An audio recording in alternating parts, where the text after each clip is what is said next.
Tahun 2008, ada suara gemuruh yang tidak terdengar, tapi mengguncang seluruh dunia. Orang-orang kehilangan rumah, pekerjaan, dan masa depan. Bahkan bank-bank raksasa di Amerika pun tumbang. Tapi pertanyaannya, kok bisa? Yuk kita mulai ceritanya dari awal. Di Amerika, punya rumah adalah impian semua orang. Bank dan lembaga keuangan tahu itu. Lalu mereka bilang, kami bisa bantu kamu punya rumah, meskipun kamu nggak punya cukup uang. Dan disitulah jebakan dimulai. Mereka sebut ini kredit subprime, kredit rumah untuk orang-orang yang sebenarnya berisiko gagal bayar. Awalnya semua terlihat baik-baik saja. Harga rumah naik terus, semua senang. Tapi tak ada yang sadar, gelembung sedang ditiup. Pelan-pelan tapi pasti.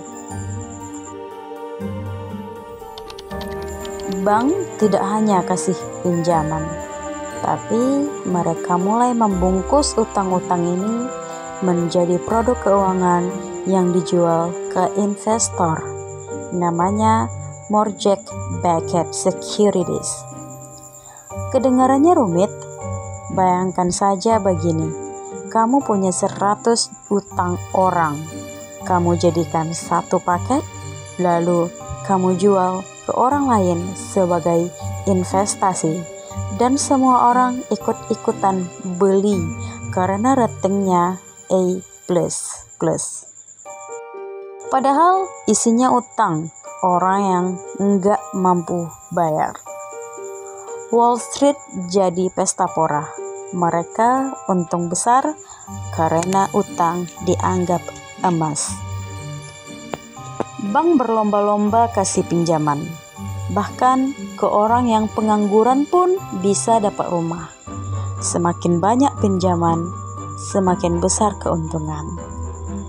Dan agensi pemeringkat, mereka juga ikut pesta.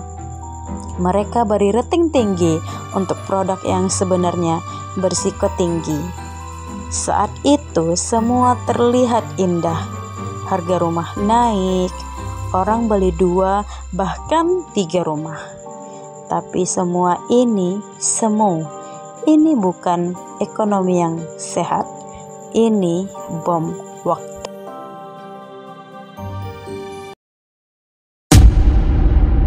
Tahun 2007, tanda-tandanya mulai muncul. Orang-orang mulai gagal bayar cicilan. Rumah-rumah disita, tapi tak ada yang benar-benar panik, belum. Tapi karena terlalu banyak yang gagal bayar, nilai investasi mortgage-backed securities jadi tadi mulai jatuh. Bank mulai saling curiga. Mereka tidak tahu seberapa dalam kerusakan ini. Dan yang pertama tumbang adalah Lehman Brothers. Tanggal 15 September 2008, Lehman Brothers, salah satu bank investasi terbesar, bangkrut. Dunia pun panik. Harga saham runtuh, bank-bank mulai kolaps, dan ekonomi global jatuh ke jurang. Tiba-tiba orang kehilangan pekerjaan. Rumah mereka disita, tabungan mereka habis, bahkan dana pensiun ikut lenyap. Pabrik tutup, toko gulung tikar, dunia dalam ketakutan. Dan semua karena sistem keuangan yang dibangun atas dasar keserakahan dan utang. Pemerintah Amerika turun tangan. Mereka gelontorkan miliaran dolar untuk menyelamatkan bank-bank besar. Tapi orang-orang biasa, mereka dibiarkan berjuang sendiri. Banyak yang bertanya, kenapa yang bikin masalah justru yang diselamatkan? Tapi jawabannya kompleks. Kalau bank-bank itu dibiarkan jatuh, dunia bisa benar-benar runtuh. Mereka sebut ini too big to fail. Bank-bank itu terlalu besar untuk dibiarkan bangkrut.